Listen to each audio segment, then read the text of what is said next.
Welcome, welcome, welcome to the podcast of The Invisible World of Jeremy Jonz, where it's not so much about how to live your best life, but how to show up and live your life. Thanks for joining.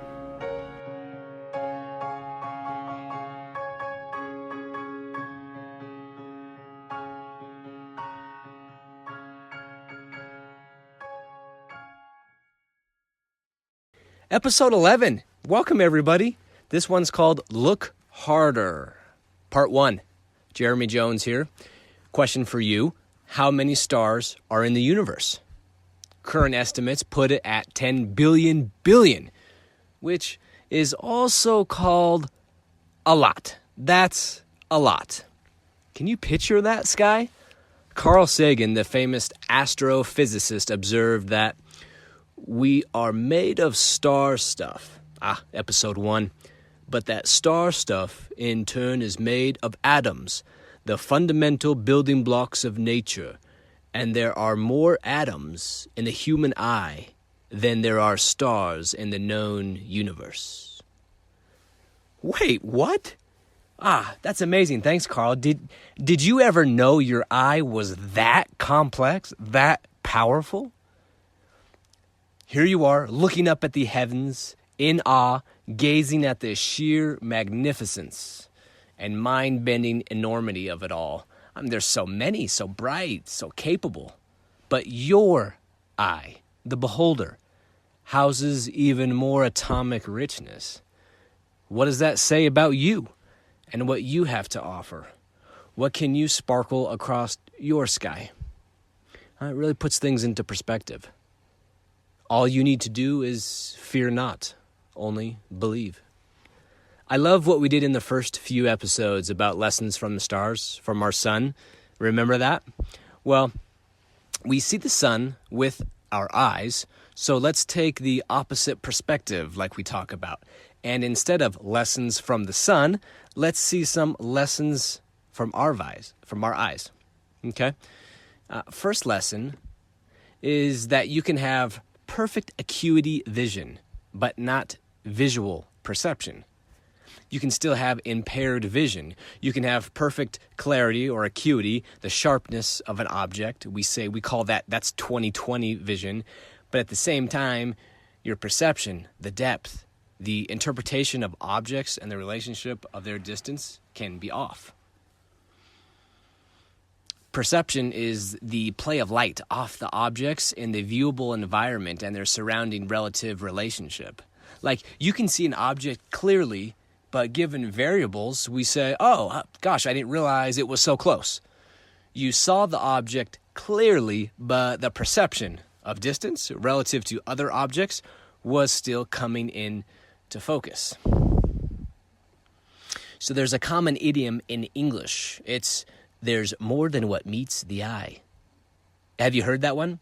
It means, something or someone is more interesting, impressive, complicated, intricate, etc., right, than it first seemed to be. Everyone has seen The Lion King, right? Or you should see it. Not the new one. I'm talking about Disney's runaway popular animated version from years ago. If it's been a while, I included the video link to this scene in the show notes. It's that part when Simba, he's the lost, bewildered young lion. He was a runaway. He crossed paths with Rafiki. Rafiki, the staff-swinging baboon sensei, the wisdom leader, the tea leaf reader. And while Simba is mourning the passing of his father, all he wants is to reunite with the love and guidance from his father, who was the king. So Rafiki helps and leads the young lion down to the water's edge, holds out his staff. I've seen your father, there, look. And Simba, searching for his soul, says, his dad's not there. He doesn't see him. He's not in the water. He's disappointed. That's just my reflection, Simba says. He's one smart lion. He's young. He has great vision, maybe 20/20. The reflection is indeed a perfect self-portrait of Simba. Perfect visual acuity. But what he lacks is perception, just like our eyes can. After Simba says that that's all he can see is his reflection, Rafiki, he's unshaking, and he says, no, look harder. Right? The leaves wrestle and the wind whistles. The reflection sublimates to the spirit of his dad arising in the water. He sees his dad then in the clouds, and Simba feels his presence. And Rafiki says, oh, you see, he lives in you. Oh, Simba is now seeing that there's more than what meets the eye. That which we need the most, that we yearn for the most, it's not in the outer sensory field of sight. It lives in you. It's already there. You're searching for it because part of it is pulsating that feeling. I want that. I am that. Find me inside. Interesting. Keep that floating around in your invisible world today. Let's keep going. But let's stay on the same general track here. Let's just change gears a bit. So the other day, I went to the art museum to see the Art of the Brick exhibition by the artist Nathan Sawaya. Spoiler alert for anybody listening, Nathan didn't go to art school. He was a lawyer. You know, I'm like, huh? I'm walking around this fantastic exhibit. I paid extra to see this portion of the exhibit, and to see what? To see a didn't go to no art school washed up attorney who now has his own exhibit, and it's all made of Lego bricks, simple Lego bricks. Not the fancy custom ones, just the everyday toddler's toy in the bottom drawer. The whole experience was just mind-bending and blowing. I mean, Nathan now is mega famous, you know. He's been mentioned as the 8th most popular artist in the world. He actually owns 10 million Lego bricks, and he's exhibiting internationally at the most popular museums in the world. I don't know how it happened, but somehow Rafiki, he got a hold of Nathan. Look harder. Right? I mean, could you imagine giving up a law career after you've paid all that money? Nathan had $100,000 in school loan debt. It wasn't like he was backstroking like Scrooge McDuck through the money in the ivory tower. I mean, he comes through the door. Honey, I'm home. I quit the attorney thing. I'm going to stay home and build a career out of Legos. Oh, it's so cool. I mean, I kept pacing around the exhibit until his piece called Yellow stopped me in my tracks. I took a picture of it. That was against the rules. But I wanted to carry that influence around in my pocket. If you want to see a picture of it that's not bootlegged, I have an official picture of it in the show notes. The piece is called Yellow. Yellow depicts a person breaking open their chest, like pulling apart two curtains, and spilling out of the chest is Legos. Every piece is yellow. It's arguably his most famous piece, and it inherits a sort of authenticity and soul-searching aspect. He said it's about my transitioning, opening up to the world. In other words, he's taking his invisible world and making it visible. The passion of art, of Lego building. I can't hold it up hostage inside anymore. I must pull open the curtain. Let my colors shine, my true me. Even if the partners at the firm laugh at me and my girlfriend dumps me, which, by the way, she didn't. I mean, how brave. The $100,000 in student loans, years invested, right, in the law career and studying, he quits. Because, sure, all that looks lickety-split, but there's more than what meets the eye. He was able to look harder. Of course, he's doing great financially now, but that's not the big win. The big win is how he sleeps at night, knowing he followed his passion. He believed boldly in himself. He heard the messenger come through his house, and then he took the action. It didn't make sense completely in his head, but it did in his heart, in his solar plexus, right? He said, when I was a lawyer, I quickly came to realize I was more comfortable sitting on the floor creating sculptures than I was sitting in a boardroom negotiating contracts. My own personal conflicts and fears, coupled with a deep desire for overall happiness, paved the way to becoming a full-time working artist. Interesting, Nathan, right? Was it his 10,000 hours of Lego practice? His 10,000 hours of art school? Wait, no, he didn't go to art school. And he spent his hours in law equations, not in Lego brick formations. So it's just like we talked about in the other episode, like Sarah Blakely said, the youngest female billionaire, what's holding us back the most is self-doubt. That's the constraint. Like we talk about every episode, take a chance on yourself, right? Believe boldly in yourself. 100,000 of school loan debt, years of law study and prep. Listen to your heart. How fulfilling it must have been to take that kind of gamble and believe in yourself, to listen to your passion, to look harder, to trust your gut. I mean, it really inspired me. So thank you, Nathan, if you're listening. Have you ever watched an episode of a TV show called Brain Games? It's on Netflix.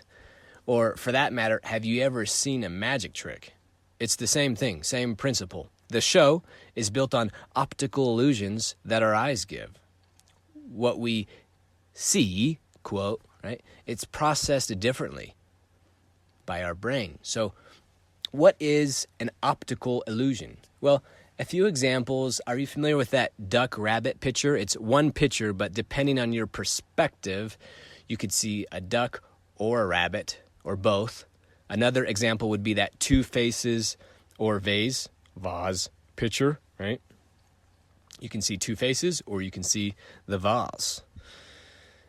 Another example would be those pixelated puzzles that look like random colors, but there's a hidden figure if you gaze deeper. It's like, then when you see the hidden figure inside all those colors, you're like, it's a teddy bear. And you're like, oh my gosh, it's so cool. See, there's more than what meets the eye. You know, once you get past that first impression, once someone tells you, hey, it's not just a bunch of colors, you know, have you tried this eye puzzle? Look deeper, look harder. There's a figure in there. You say, okay, and you spend the extra 2 minutes looking harder. All right. But if no one told you this, you just walk right on by and just think, oh, that's a cool, modern, colorful art piece. Or, hey, that's a cool duck. Are we walking right on by the opportunities in our life because we aren't looking harder? And we keep circling the block, confused about why our family, our company, our checking account, our friends, like, man, where are those darn elusive opportunities? We don't need opportunities to come. We just need to focus our perception and believe boldly in ourselves, even if it means quitting a law career to play with Legos. I mean, what are you itching to build in your life? And are you building it? Could be a lot, could just be a little, but do it every day. All right, the next lesson from your eye is about the complexity of your iris. You've seen James Bond, Mission Impossible, or some iteration of Ocean's 11. When they're breaking into the vault, the secret room, to get to the treasure, what's the last layer of security they have to break? The big hurdle. It's the iris, the biometric eye scanner. Why? Well, the fingerprint one was too easy. The iris of your eye is more complex and individualized than fingerprints. The average human iris has around 256 individual characteristics, while fingerprints, they only have around 40. So next time you're in the bathroom and you're doing one of those many COVID hand washes, look into your eyes and see the mirror pretend it's turning to a dark, broad, endless sky. See stars all across the mirror, the stars of the universe. And remember the fact that your eye has more atoms than they. So see your special, individualized characteristics. Look harder. Can you break into your vault with your unique iris to get inside your invisible world. You're the only one who has access to it, not me, not your spouse, not your friend, not your parents, right? Find it. Find the deeper treasure. For where your treasure is, there will your heart be also. Let your beautiful guts just spill out of your chest. Pull the curtain back, just like the yellow art piece from Nathan. You can use this deeper sight to find and follow your own yellow bricked road, even if it's made out of simple child toy like Legos.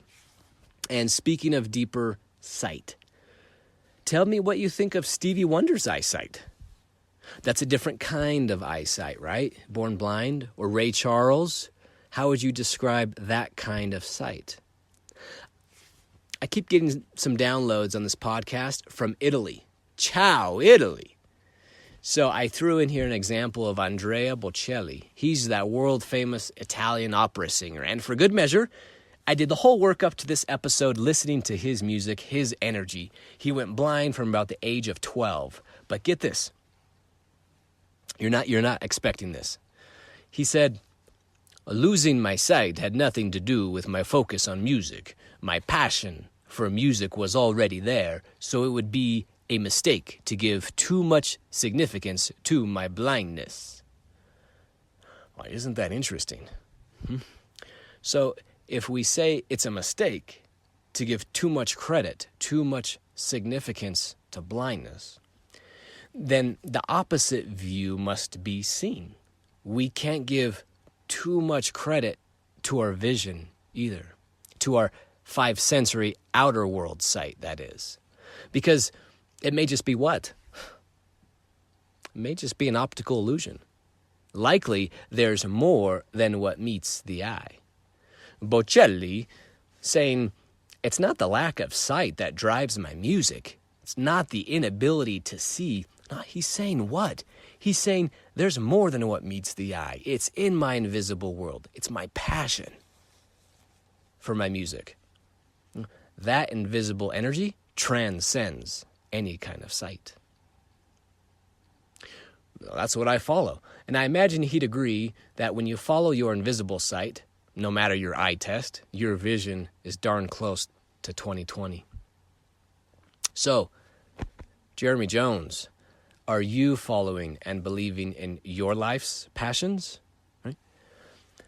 If there's a mountain of debt you are staring down, that naggy depression or anxiety you can't shake, and the pills really aren't helping much, or you're making less money lately than you did years back, and you feel like you're backsliding and you're not where you want to be, and you're flirting with a midlife crisis or a later life crisis or any kind of crisis. I mean, gosh, I thought I'd be so much further along by the time that I hit this arbitrary age number. Don't be so quick to agree with me right away. Just fool around with the question. Explore. What might there be that's more than what meets the eye for you?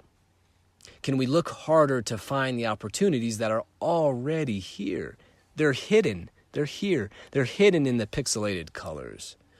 We can look harder to find the peace with the non-peace. Not the peace, oh, don't worry, someday this is going to get better. I mean, that's okay. Believe me, there's worse things to say. But that's like saying, oh, someday I'll have peace. I mean, not today because I'm struggling with this problem, this addiction, this weight, this relationship. But we don't have to wait someday for peace because we can have peace right now, the peace with the non-peace, surrendering to the reality, learning from it, finding the benefits in it. Remember how big our house is? I mean, there's elevators and floors and wings, rooms that haven't even been opened yet. So depression and anxiety, they are just passing through the house. They're not the owners. You're the owner. And we can observe them and see how maybe they're trying to help us. They're trying to get us a message about something. Try this. Actually, I'm going to get a drink first and then try this.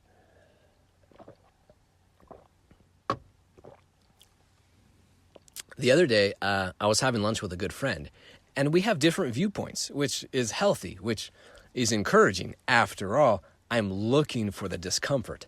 I'm looking for more conflict. During a particular tense part of our discussion, I felt our paths were kind of splintering, and I looked at his eyes, and instead of seeing brown, I saw more than what meets the eye. I saw beauty. Instead of being right, I saw possibility. Instead of someone being wrong, I saw love. Instead of difference, I felt amazement. I thought, staring down the shade of brown in their eye, gee, this person in their eye right now has more atoms than stars in the universe. That's so powerful. So can I view them with greater perception, with a deeper perception? Just then, the tension and the indifference, it fell away. I mean, we're both just scratching the surface on what we could be. We can handle these differences and offenses with greater wisdom. We can figure it out. Try that eyeball stare exercise. Think of those atoms in the eyeball next time you get into a chippy conversation with someone. In our scientific eyesight, it's a fact that we all have a blind spot. Right? It's in the optic disc where the nerve exits the eye. And that's why shows like Brain Games are interesting, because it's how our brain fills in these blind spots with its best guess, which sometimes is incorrect. Try it yourself. Cover one eye and then cover the other eye to test your blind spot.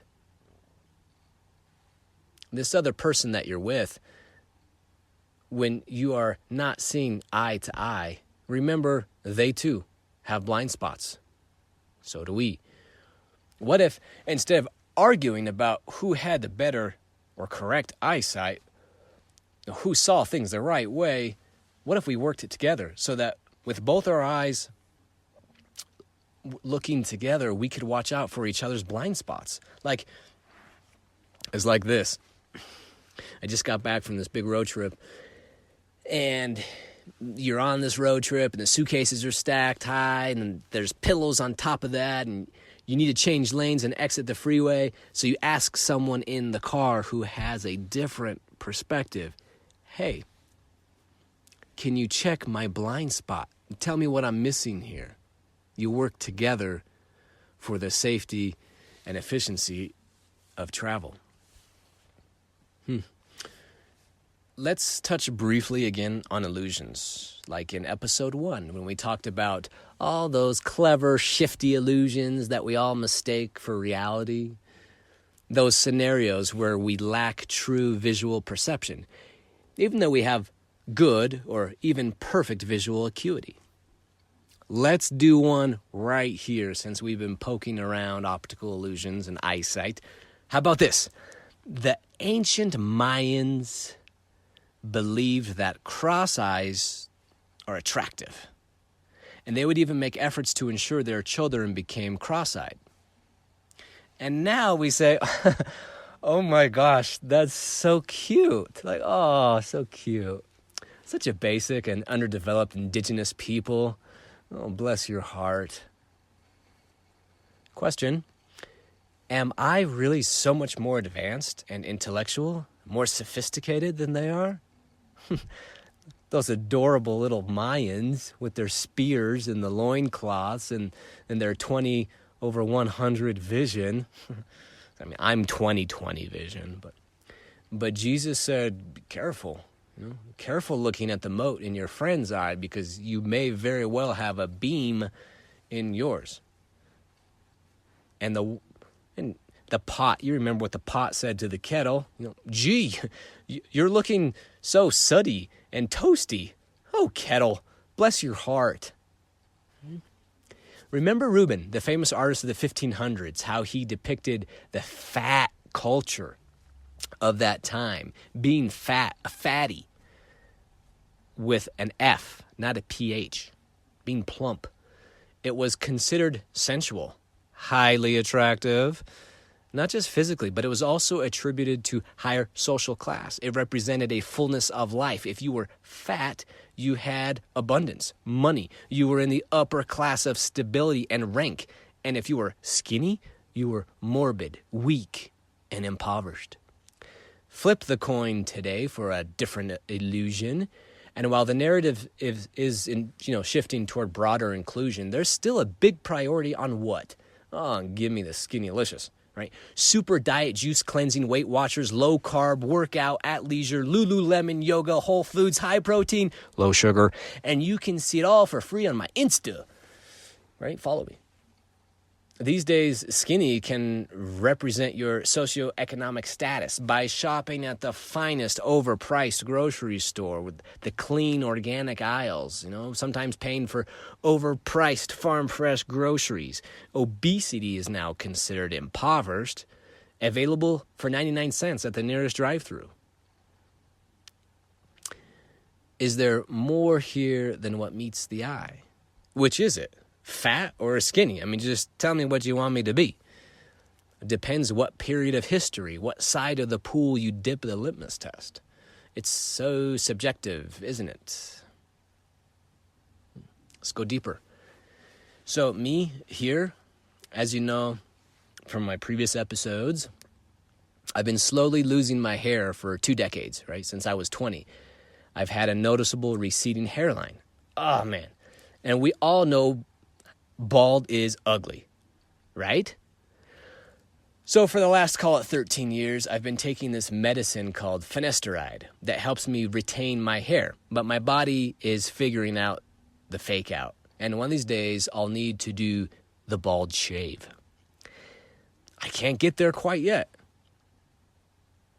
See, I'm too busy thinking I'm more sophisticated than those cute little Mayan Indians and their affinity toward cross-eyed being attractive. That's all just an optical illusion, right? You see? Do I have more to offer than a head of hair? Can I still be attractive as a bald person? I guess it depends what story I want to tell myself. After all, Dwayne "The Rock" Johnson, he was voted most sexy man. Totally bald. Kelly Slater, the epic, famous, world-class surfer, seems to be making it pretty good having been bald most of his life. This body I have, it's not even mine. It's just a loan. It's a lease. I'll have to turn it in at the end. The reality is, what is the chi that flows through my body's energy fields? That's bouncing through my soul's chakras. What matters is my invisible world. Take Stephen Hawking as another example. Brilliant. The body wasn't who he was. Even if I were to describe and spend the next 10 minutes describing a historical culture that has found baldness so beautiful, is it then more important to hitch to that? And see how these other bald guys today are so popular, and I can keep listing, popular, attractive bald guys, and this is going to be cool. Is it better to hitch to that, or is there a deeper truth? Is there a deeper perception in my invisible world? Some optical illusions say women should not shave their pits, au natural. And some say, oh, gross, gross, gross, like, come on, wax it all, girl. Some say women should have thick eyebrows. There's actually medicine that can specifically grow hair on your eyebrows. Have you ever heard of a painting? Let's see. What's the name? Painting is called the Mona Lisa. It's probably the most famous painting in the world, right? And I learned this at the Art of the Brick exhibit from Nathan Sawaya, because he did one of the Lego formations, was a replica of the Mona Lisa. It's pretty cool. Anyways, take a closer look at that painting, and you'll notice what? Very faint eyebrows on the woman, because in that time period, shaving eyebrows was considered gorgeous. It was beautiful. Now, look at something on your body, something you don't like. Did you think of it? Can you have peace with the non-peace of it? Can you let it just be? Just be. Just passing through your house. It may change, it may not. It's really not yours. It's not really you. It's just a lease. And eventually you'll have to turn it in. Again, the best chess players see all angles. So do this. Can you think of something that you just love about your body? Like, my hair may be thin, but sheesh, I got this six-pack right here, and like, that's the real me, this six-pack. But actually, that's not really you either. Might there be more than what? More than what meets the eye. Is bald beautiful? Is fat beautiful? Is skinny beautiful? Heck, is being cross-eyed beautiful?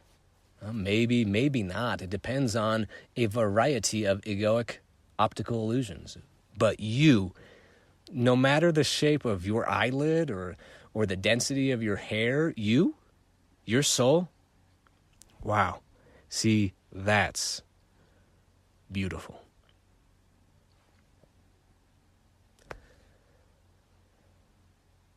I've had a day where I felt like, are you kidding me? This is it? I'm only up to here on the game board, to this square? Man, I thought I would be a few loops ahead by now. Am I still struggling with this anxiety? Or how I look when I smile? Too gummy, my teeth too small. Or don't get me started on going bald again. Or maybe it's I can't find the motivation to work out. I'm still overwhelmed handling the loss of a loved one or a lost relationship. I'm still fighting that debt. Or maybe you only made one payment to your school loans. Listen, there's more than what meets the eye. You can still be in debt and touch lives.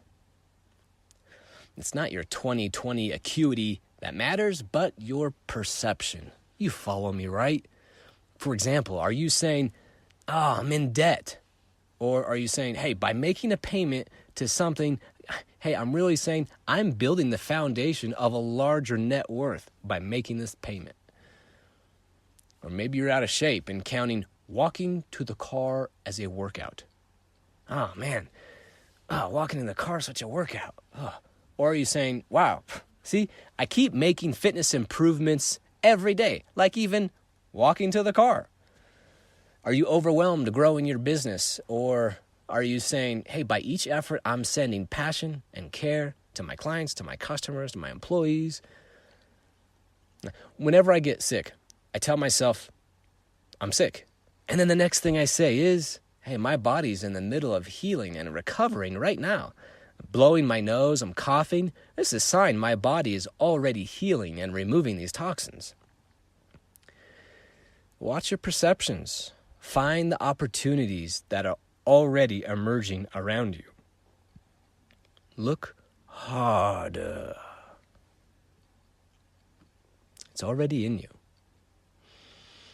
All right, let's pause here. Let's call this episode 11, part 1. Let's shut our eyes on this episode. Today has been Superfly. Thanks for joining me and sharing this space together.